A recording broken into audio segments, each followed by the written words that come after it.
Is the Indian government investing in companies that are in the tobacco business, violating a treaty it signed 8 years ago?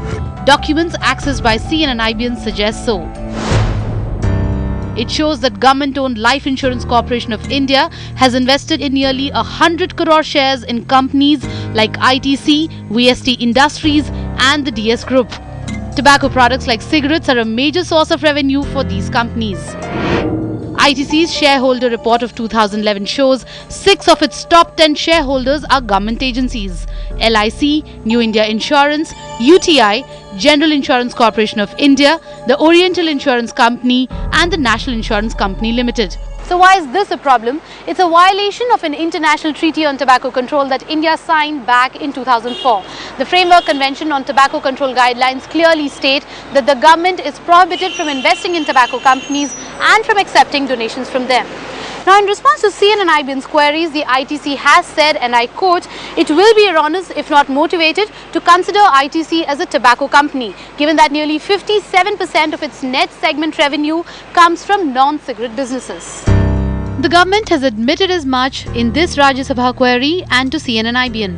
The Health Minister admitting that the treaty has been violated and that there are other considerations at play. The Health Ministries are against any support to these areas, but then there are other ministries who would like to mobilize the resources. They have their own interest, of course in the interest of the country also, only to mobilize the resources. So there's a double interest. Anti-tobacco activists are crying foul.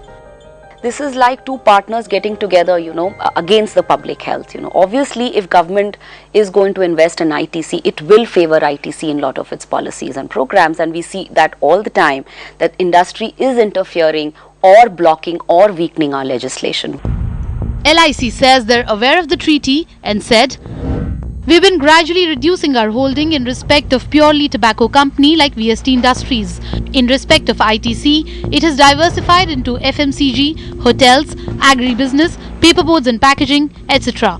The revenue for non-cigarette segments is more than 45%. Meanwhile, at least 1 million Indians die due to tobacco use every year. In New Delhi, Shalini.